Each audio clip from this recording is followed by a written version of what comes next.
우리들은 하나님을 믿는 사람은 하나님의 시선으로 세상을 보고 또 하나님의 시선을 우리 자신에게 대입해서 봐야 된다고 생각합니다. 그러나 저는 그러지 못했던 것 같아요. 그래서 제가 최근에 느꼈던 몇 가지를 통해서 내가 얼마나 하나님을 왜곡되게 바라보고 하나님의 시선을 내 시선으로 왜곡했는지에 대해서 한번 이야기하려고 합니다.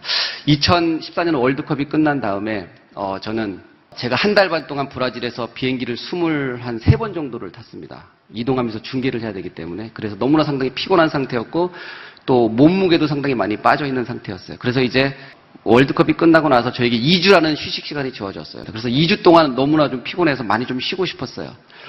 그래서 어떤 일정도 잡지 않고 이렇게 있었는데 어떤 재단에서 일하는 어떤 친구가 크리스찬 친구였는데 저한테 강연 요청을 했어요. 일반 청년들을 대상으로 하는 강연이었는데 제가 이제 당연히 이제 거절하려고 하고 있었는데 거기에 갑자기 맨 마지막 말미에 거기에 이제 북한 탈북자 청소년들도 거기에 온다라는 그런 얘기를 하는 거예요. 청년들이 온다라는 얘기. 그것 때문에 제 마음이 조금 약간 좀 부담이 갔어요. 왜냐하면 제가 평소에 북한 청년들에게 좀 관심이 있었기 때문에 그 마음이 제 마음에 좀 약간 좀 부담이 있어서 보통 같았으면 저 안 한다고 끝났을 텐데 한번 생각해 보겠다라는 말을 이제 했습니다. 그리고 2주라는 시간에 있는 동안에 계속 마음속에 좀 갈등이 일어났어요. 왜냐하면 그 장소가 또 서울이면 뭐 바로 가겠는데 강원도 저기 산골이었거든요. 그래서 강원도까지 내가 거기까지 가서 하기는 너무 좀 피곤한데. 그래서 맨 마지막에 이틀을 남겨놓고 이제 제가 이제 답을 줘야 되는데 결국에 제 답은 너무 피곤해서 정말 못 가겠더라고요. 그래서 이제 못 가겠다라는 답을 줬습니다. 그러고 나서 그 다음날 제가 이제 며칠 있다가 집에 왔는데 제가 평소에 교제하고 있는 목사님과 사모님이 서산에 계시는 목사님과 사모님이 계신데 그 사모님이 올라오셨어요. 사모님 어인일로 저희 집에 왔습니까? 그러니까 사모님이 처음 하신 말씀이 나도 모르겠어. 내가 여기 왜 왔지라고 말씀하시는 거예요. 그런 경우가 흔하진 않죠. 서선에서 올라오셨는데 본인이 왜 왔는지 모르겠다고 말씀하시는 거는 뭐 저도 모르겠습니다만은.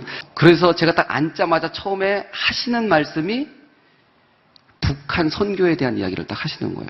근데 그 순간 제 마음속에서 뭔가 울림이 있었어요. 아, 내가 거기 가야 되나 보다. 라는 어떤 강력한 마음속에 어떤 그런 생각이 딱 들기 시작했어요. 그래서 제가 그 행사를 시작하기 하루 전인데 다시 전락을 해서 내가 가겠다고 이야기를 했습니다.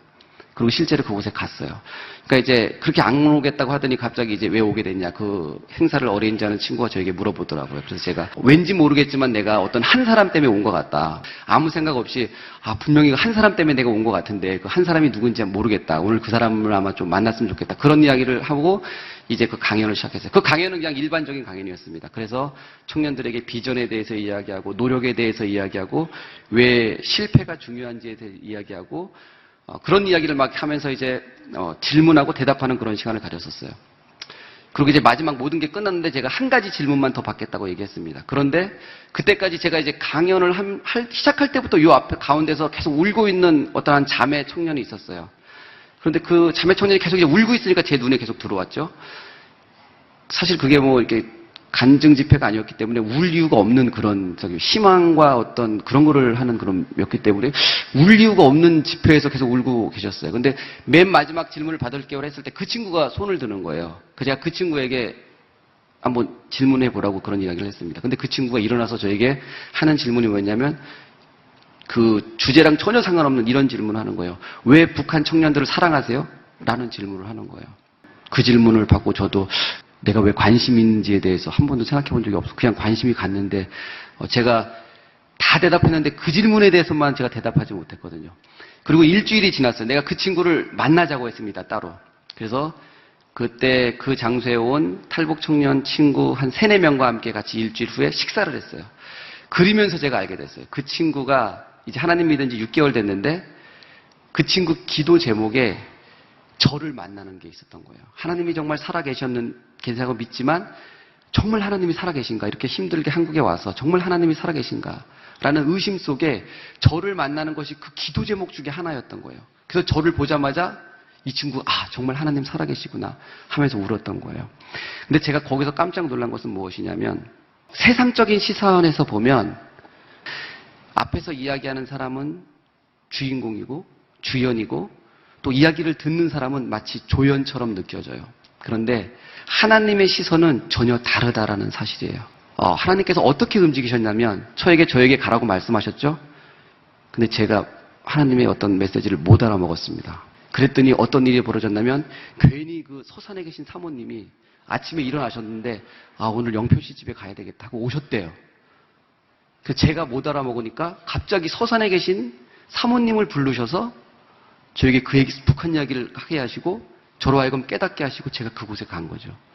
철저하게 하나님의 계획에 의해서 그 자매에게 하나님이 살아계시다라는 사실을 보여주시기 위해서 하나님이 저와 사모님까지 움직이시면서 그 자매를 위해서 사용하셨던 거예요. 저는 오늘 확신을 가지고 있어요.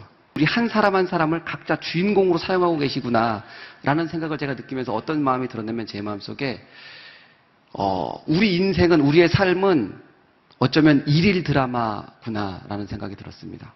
그 일일 드라마, 우리 각자의 삶에 일일 드라마가 있고 그 일일 드라마의 주인공은 바로 우리 자신이에요. 그리고 그곳의 주 시청자는 예수님이십니다. 예수님이 24시간 우리 일일 드라마의 주인공인 우리를 지켜보고 계시는 거예요.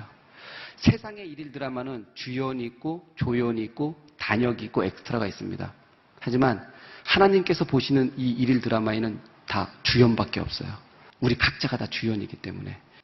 그래서 어떤 의미에서 본다면 예수님께서 내 삶을 24시간 보고 있기 때문에 예수님을 위해서 우리의 삶을 살아가는, 예수님 그분을 위해서 우리의 삶을 연기하는, 예수님을 의식하는 그런 삶, 우리 시간과 공간 속에 같이 하시는 하나님을 의식하면서 살아갈 때 정말 우리가 하나님께서 주시는 참 기쁨을 느끼며 살고 있지 않을까 그렇게 생각합니다.